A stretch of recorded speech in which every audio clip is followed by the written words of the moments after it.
done.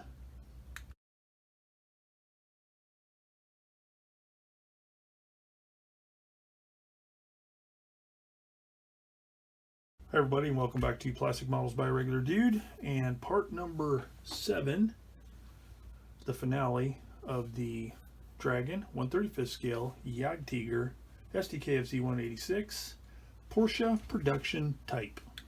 Alright, so as you can see here, it is complete. So first of all, thanks again, Keith, for hooking me up with this kit. I really appreciate it. It was a fun kit. I enjoyed it.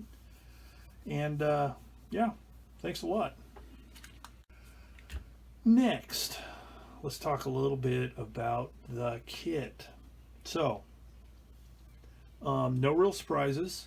Everything went together well, actually.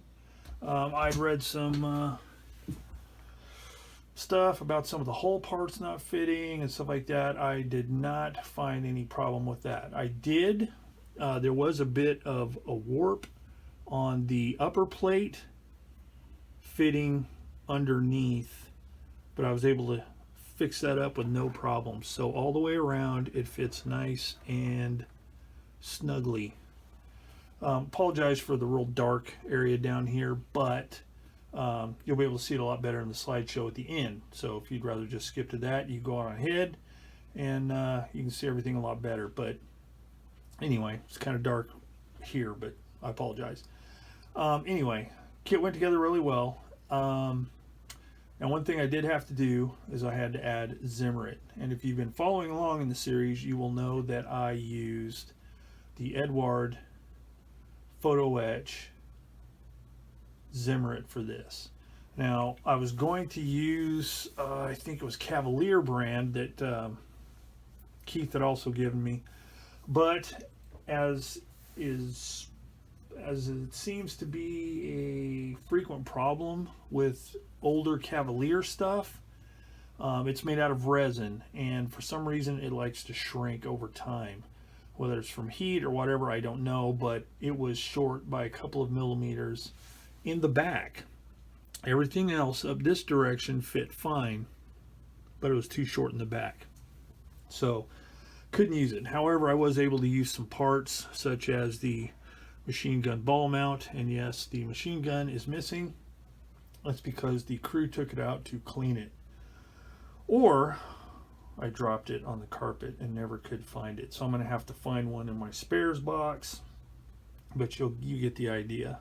Should be a machine gun barrel in there, so it's missing. Yeah, so I used that photo etch Zimmerit, and it actually works really well. Now, a lot of people complain about it's too uniform, it's not thick enough. You can't model battle damage with it very easily. You can, but it's not really easy. You have to cut chunks out of it, and then you have to make sure you get it nice and flat. But I wasn't too concerned about that. Would it be my first choice for Zimmerit? Probably not, but it does work good. This is the 3rd time I've used it, and it seems to work out really well. So I can recommend the Eduard Photo Etch as an alternative if you can't find anything else. It has an aluminum barrel on it. Can't remember if I got that aftermarket or if it was already in the box. I just don't remember. But very nice barrel, and it worked nicely as well. And yeah, the only other aftermarket stuff I got was a set of T-Rex 3D printed resin tracks. Now, I did a separate video on the tracks to show how they assemble, how they fit together, and all that kind of stuff, so I won't get too much into it now, but I will say that they look really, really, really good. However, they can be quite tedious to build. The pins are ultra fragile to put them together, and you have to be careful because even though it says no glue required, glue is required, because if you tilt the tracks to one side or if you work them, the pins will just drop out with gravity. It doesn't take much to have them fall out. So you need to use some kind of adhesive or glue. And I did that, and at first I used some thin CA glue, and that was a disaster because capillary action just pulled it all through the pin, and so I had a nice flat piece of unusable track, so I had to chuck that. So what I ended up doing is I have the T-Rex tracks on one side and the kit styrene tracks on the other side. Now it's kind of hard to tell in the dim light here, but both tracks look good. So I have styrene on this side, T-Rex on this side. And somebody asked me if I had it to do over, would I use the T-Rex tracks? And I would say in this case, probably not. I would probably use the kit tracks because they were very easy to use. They were super easy to clean up because the only place there was any ejector pin marks was on this outer edge of the tracks and the inner, but the outer is the only ones I cleaned up. And they sanded off super easily because they were protruding from the track as opposed to being recessed. So they came off just a couple of swipes of the sanding stick, no problem.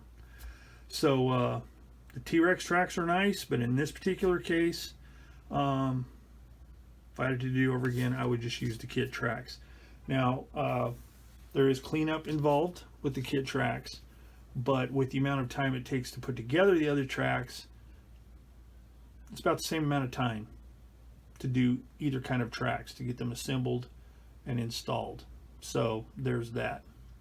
So the tracks, both sets worked out nicely, and overall I'm really stoked with them. All right, what else? Not much else. For paints, I used a combination of MRP, SMS, Tamiya, and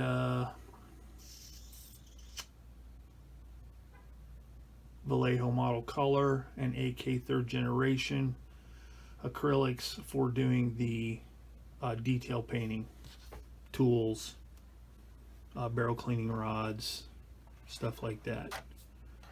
All right, so there it is. That's really all there is to talk about. I like to kind of give my thoughts on whether or not it would be a good kit for a beginner or not. I would say probably not for an it would be good for a first kit. After a person had a couple of armor kits under their belt and then it got too advanced, I still think that it could be built. The tracks are tricky because there's a lot of parts, but you know, not overly difficult. So I would say this is a in between a beginner and intermediate builder kit. All right, that's my thoughts. So that is pretty much it. So for all who have followed along on this journey with this kit, thanks for doing so. I hope you enjoyed watching the process of the kit and watching it come together and listen to my ramblings and so on. I will put a link at the end of this video if you would like to start at the beginning. I think I will also put one at the end for a link to the track specific video. It's kind of a standalone video where I demonstrate how the tracks go together and talk about them a little bit, so I'll put that at the end as well. So that's that. So if you like this, maybe think about subscribing or hit the like button or both. So until next time, thank you for watching Plastic Models by a Regular Dude and the Dragon Jagdtiger Porsche production type. And until next time, I will see you all later.